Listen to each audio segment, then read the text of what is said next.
그래서 오늘 준비한 말씀 제목은요, 세상을 비추는 큰 빛입니다. 참빛입니다. 참빛. 성탄 복음 찬양제에 주신 이 귀한 말씀을 함께 나누도록 하겠습니다. 여러분, 2020 우리 2022년도 새해를 한번 생각해 보시겠습니까? 이름도 이쁘지 않았습니까? 2020. 그런데 여러분, 그게 한 달도 지나지 않아서 이게 웬일이지? 하다가 갑자기 코로나로 인해서 셧다운이 되더니 암흑이 찾아오고 아직도 우리는 마스크를 뒤집어 쓰고 있습니다. 2년 넘도록. 여러분, 이렇게 코로나가 물러가지 않고 있는 이 시기에 많은 사람들은 답답함을 호소하고 있고, 사실 이 코로나가 언제 끝날까 생각하는 것 때문에라도 우리는 답답할 수 있습니다. 그러나 여러분, 코로나가 아니더라도 이 세상은 암흑으로 가득합니다. 오신 분들이 계실 때 좀 희망적인 말씀을 해드리면 좋겠지만 저는 정확한 말씀을 해드리는 게 좋겠다고 생각했습니다. 그래서 이 어둠으로 가득 찬 세상 속에서 우리가 희망이 무엇인가를 한번 우리는 이 시간 생각해 보기를 원합니다. 첫 번째로, 예수님 없는 세상은 어둠입니다. 예수님이 없는 세상, 이것을 우리는 어둠이라고 말씀드리고 싶은 것입니다. 여러분, 세상은 어둠으로 가득 차 있다. 그래서 그곳에 빛으로 오신 분이 예수님이다. 우리가 이번 주일 일요일에 크리스마스를 맞이하게 되는데, 그때 오신 예수님을 우리는 빛으로 오셨다, 그렇게 말을 합니다. 왜 우리는 캐롤이 들려오고 왜 크리스마스 트리에 저렇게 빛을 많이 붙여놓는지 아십니까? 바로 예수님은 빛이시기 때문입니다. 여러분, 이 말씀을 우리가 한번 생각해 보면 좋겠습니다. 오늘 읽었던 본문이겠죠. 요한복음 1장 9절입니다. 한번 같은 목소리로 함께 읽어볼까요? 시작. 참빛 곧 세상에 와서 각 사람에게 비추는 빛이 있었나니. 빛은 여러 가지가 있습니다. 그런데 이 참빛이라고 하는 것은 우리가 만들 수 없는, 그래서 이것은 진정한 빛 중의 빛이라고 하는 빛입니다. 단순히 이렇게 조명 정도로 쓸 수 있는 빛이 아닙니다. 지나가 버리면 사라지는 빛이 아닙니다. 이 빛은 영원한 하나님이 만드신 빛이라고 하는 것입니다. 그런데 이 빛이 없는 곳에는 어둠이 있다는 거죠. 이 어둠이라고 하는 것에 대해서 너무 추상적으로 말할 필요 없이 우리 간단하게 말한다면 도덕적인 것도 이야기할 수 있을 거예요.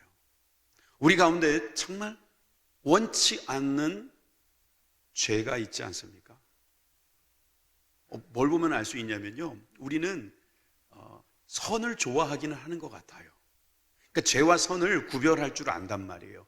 영화를 보세요. 소설을 읽어보세요. 어떤 여러분들이 사람이 만든 작품을 보세요. 아무리 악당 같은 사람일지라도 그 영화에서 선한 사람이 이기기를 바라고 있습니다. 머리를 짧게 깎은 깍두기 아저씨들도 영화관에 가서요, 정의롭게 싸우는 사람이 이기는 걸 보고 좋아합니다. 사람 마음은요, 선한 사람이 이기는 것을 기쁘게 여기거나 당연하다고 여기거나 또 그것을 응원하고 있는 본성이 있다는 거예요. 그런데 그것이 충족되지 않을 때 그것은 어둠이다, 이렇게 말할 수 있겠죠. 여러분들의 마음은 어떻습니까? 어둠이 없습니까? 그냥 얼굴은 웃고 있는데 마음엔 늘 우울하고 어둠이 가득한 거예요. 세상을 바라보면 희망이 안 보여요. 그러니까 주님께서 이 땅에 빛으로 오신 것입니다. 참 빛으로 오셨다는 사실을 믿으시기 바랍니다. 요한일서 1장 5절의 말씀입니다. 우리가 그에게서 듣고 너희에게서 전하는 소식이 이것이니 곧 하나님은 빛이시라. 그에게는 어두움이 조금도 없으시다는 것이다. 요한복음 3장 19절을 또 보시면은요, 그 정죄는 이것이니 곧 빛이 세상에 왔을 때 사람들이 자기 행위가 악함으로 빛보다 어두움을 더 사랑한 것이니라. 하나님께서 빛을 우리 가운데 보내주셨어요. 예수님을 보내주셨는데 사람들은 예수님을 사랑하지 않았어요. 어둠을 더 좋아했어요. 심지어 하나님을 믿던 사람도 예수님이 오신 것을 보고 질투인지 아니면 자기의 기득권을 뺏어가서 화가 난 것인지 예수님을 십자가에 못 박고 말았던 것입니다. 이것이 바로 우리 인간들이 가지고 있는 어둠이죠. 여러분, 우리가 마스크를 껴서 코로나를 막고 있는데 여러분, 이 죄는 마스크를 써서 막을 수가 없는 거예요. 여러분, 코로나는 치명률이 그래도 많이 높아지지 않고 있습니다. 다행이죠. 그런데 이 죄라는 바이러스는요, 치명률이 100%입니다. 죄를 지으면 죽게 돼 있다는 거예요. 여러분, 단순히 사람이 오래 살다가 죽는 거, 그런 죽음이 아니에요. 성경에 보니까 둘째 사망이라는 게 있다는데, 이 둘째 사망은 죄를 지은 사람들은 누구나 죽게 돼 있다는 거죠. 성경에 말씀하고 있는 이 어두움도 마찬가지입니다. 우리가 가지고 있는 마음 속에 있는 죄가 때문에 우리는 예수님 없으면 어둠 속에서 살 수밖에 없다는 거예요.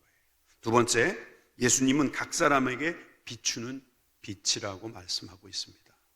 여기가 교회입니다. 그래서 목사인 제가 여러분들에게 성경을 좀 요약해서 설명해 드리다 보니 이 빛이라고 하는 단어를 자꾸 쓰게 됩니다. 1장 9절에 보니까 참 빛 곧 세상에 와서 각 사람에게 비추는 빛이 있었다 그래요. 이 빛은요, 전체적으로 딱 비춰주는 게 아니고요, 각 사람에게 비춰준대요. 여러분 개인에게 하나님은 관심이 있으시다는 거예요. 이렇게 묶어놓고 모아놓고 같이 있으라고 그러고 빛세 주시는 게 아니고요, 여러분들의 개개인이 가지고 있는 어두움들을 빛으로 비추어서 깨닫게 하시겠다는 말씀입니다. 여러분, 빛이 있으면 보지 못하던 것이 보일 것입니다. 아, 내가 죄인이었구나. 내가 내 힘으로는 나를 구원할 수 없구나. 빛이 보이니까 길이 보입니다. 문제도 보이지만 길도 보입니다. 그래서 여러분, 주님께서는 우리들의 각 사람들에게 빛으로 비춰주시겠다고 약속하십니다. 빛에 어떤 힘이 있습니까? 요한복음 1장 5절에 보니까 이렇게 되어 있습니다. 빛이 어둠에 비치되 어둠이 깨닫지 못하더라. 여러분, 빛은 어두움을 비추는 역할을 하는데 어두움은 도무지 깨닫지를 못한대요. 그러면 이것은 약간 우리가 머리 쓰는 것 같잖아요. 그런데 공동번역이라고 천주교와 개신교가 같이 번역한 공동번역에는 이렇게 번역하고 있습니다. 그 빛이 어두움 속에서 비치고 있다. 그러나 어둠이 빛을 이겨본 적이 없다. 멋진 번역이에요. 빛은 단 한 번도 어두움을 이겨본 적이 없어요. 아무리 어두움이 무겁게 깔려 있어도 빛 한 조각만 있으면 어둠은 도망가게 돼 있다는 거죠. 그렇다면 예수님께서 이 땅에 오셔서 우리 가운데 있는 이 어두움을 몰아내 주신다고 하시는 이 말씀 속에서 우리는 승리를 예상할 수 있습니다. 우리가 16강에 올라갔잖아요. 얼마나 좋았어요. 우리가 승리했어요. 그래서 그 승리의 기쁨이 우리 가운데 가득했던 이유는 뭘까요? 우리는 그것을 원했기 때문입니다. 지기를 원하는 사람은 없어요. 다 승리하고 싶어 해요. 우리가 8강에는 못 올라갔어요. 그래도 괜찮아요, 그죠? 우리 16강에 올라왔으니까. 우리가 원했던 승리를 맛보니까 좋더라고요. 여러분, 우리는 하나님께서 승리의 기쁨을 주시려고 예수님을 이 땅에 보내주셨다는 사실을 믿으시기 바랍니다. 우리는 승리하고 싶은 거예요. 근데 내 마음대로 안 돼요. 내 뜻대로 안 돼요. 그런데 주님이 오셔서 각 사람에게 빛으로 비춰주시면 이 모든 일들이 이루어질 줄 믿습니다. 고린도후서 4장 6절입니다. 어두운 데서 빛을 비치라 말씀하셨던 그 하나님께서, 아마 교회 안 다니셨던 분들도 성경에 이런 말씀이 있다는 거 아실 거예요. 태초에 하나님이 천지를 창조하시니라. 빛이 있으라 하심에 빛이 있었고, 빛은, 그 빛은요, 우리가 말하는 태양빛 그게 아니에요. 말씀 그대로 빛이 있으라고 하실 때는 주님만이 만드실 수 있는 빛이에요. 그 빛은 바로 우리를 구원하는 빛인 줄 믿으시기 바랍니다. 주님은 태초부터 우리를 구원하기로 작정하셨습니다. 그래서 여러분들이 이 자리에 부르셨고 이 자리에 있는 줄 믿으시기 바랍니다. 그 하나님께서 예수 그리스도의 얼굴에 있는 하나님의 영광을 아는 빛을 우리 마음에 주셨다고 말씀하십니다. 하나님의 영광을 아는 빛, 그것이 우리 마음에 비춰지면 우리는 각 사람에게 비춰진 그 빛으로 인하여 어떤 일이 벌어질까요? 바로 세 번째 말씀드리려는 예수님을 영접하는 자, 하나님의 자녀가 되는 권세를 갖게 되는 것입니다. 여러분, 요한복음 1장 12절에서 13절에 우리 유명한 말씀이 나옵니다. 영접하는 자고 그 이름을 믿는 자들에게는 하나님의 자녀가 되는 권세를 주셨으니 이는 혈통으로나 육정으로나 사람의 뜻으로 나지 아니하고 오직 하나님께로부터 난 자들이니라. 좀 말씀이 길어져서 여러분 헷갈리시겠지만 간단하게 말씀드리면 우리는 예수님을 영접할 수 있다는 거예요. 2000년 전에 이 땅에 계시다가 십자가에 죽으시고 부활하셔서 다시 오시겠다고 하고 떠나셨지만 그분은 우리에게 영접할 수 있다고 말씀하세요. 방법은 한 가지입니다. 믿음으로 하는 것입니다. 이따가 여러분들이 만나게 될 그분은요, 비찬이, 광찬이, 의찬이, 향솔, 담이라고 하는 아이의 아빠예요. 제가 왜 남의 자녀들 이름까지 외워야 되는지 모르겠지만 외워지더라고요. 비찬이, 광찬이, 의찬이, 그 솔향담이라는 아이 보고 싶어요. 그런데 저는 그 아버지를 먼저 봤어요. 아까 식당에서 만났는데요.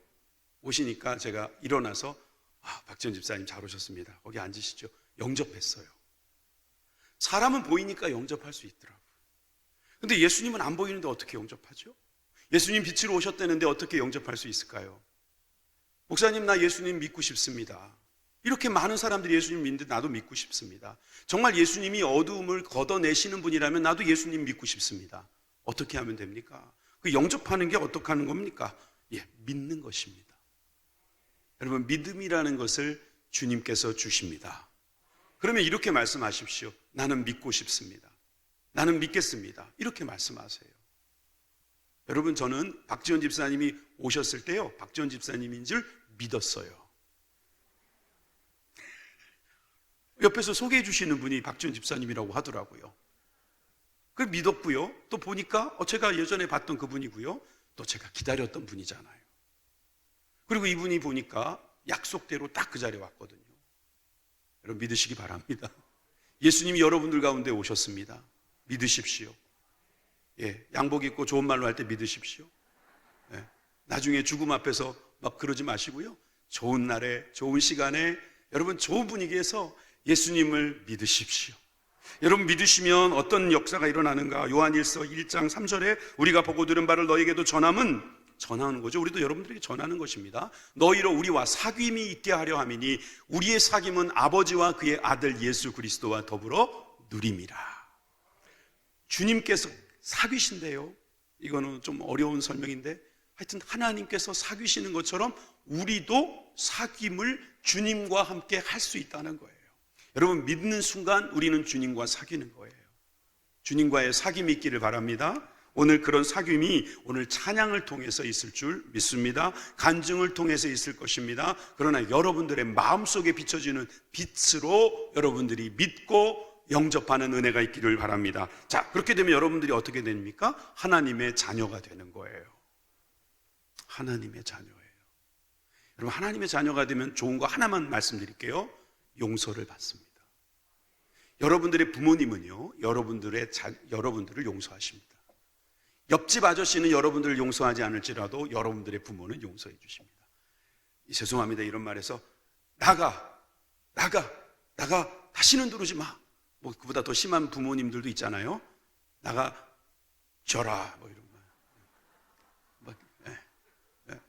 뭐 어떻게 알아들으시고 말도 안 했는데 그랬는데도 다시 돌아오면 그래 밥 무라. 그리고 어디 나가냐 또 그리고 집에 있으라고 하고 용서했다는 거예요. 부모는 자녀를 용서합니다. 이럴 때 우리 전문용어로 아멘이라고 합니다. 부모는 자녀를 용서하듯이 하나님이 우리의 아버지가 되시면 우리의 모든 죄를 용서해 주십니다. 이 용서를 통해서 우리는 참된 자유를 보게 됩니다. 어두움에서 벗어나게 됩니다. 여러분, 그로 인하여서 우리 가운데 기쁨이 충만하게 될 것입니다. 기쁘다 구주 오셨네 만백성 맞으라. 왜요? 그분이 우리를 구원하셨기 때문입니다. 로마서 8장 32절 마지막 말씀을 같이 읽고 마치려고 하는데요, 여러분, 이 시간에 나는 하나님을 나의 아버지로 모시겠습니다 하는 분들이요, 바로 그분이 어떤 분이신가를 이 자리에서 이 말씀을 통해서 깨달으시고 아멘 하시기를 간절히 소망합니다. 다 같이 읽겠습니다. 시작. 자기 아들을 아끼지 아니하시고 우리의 모든 사람을 위하여 내주시니가 어찌 그 아들과 함께 모든 것을 우리에게 주시지 아니하겠느냐. 아멘. 여러분 믿으십니까? 아들도 주셨어요. 그런데 다른 거 안 주시겠냐는 거예요. 가장 좋은 거, 가장 중요한 걸 주셨는데 그 다음부터는 말할 필요도 없는 거예요. 우리가 갖고 있는 이 어둠의 문제, 여러분 어떤 그늘의 문제, 여러분 우리 주님께서 예수님을 주셨기 때문에 다른 문제들도 다 해결해 주실 것을 믿습니다. 그래서 여러분 성탄은요 복음이에요. 성탄은 복된 소식입니다. 그래서 오늘도 이 성탄 복음을 듣고 함께 찬양하는 저와 여러분들이 되길 원합니다.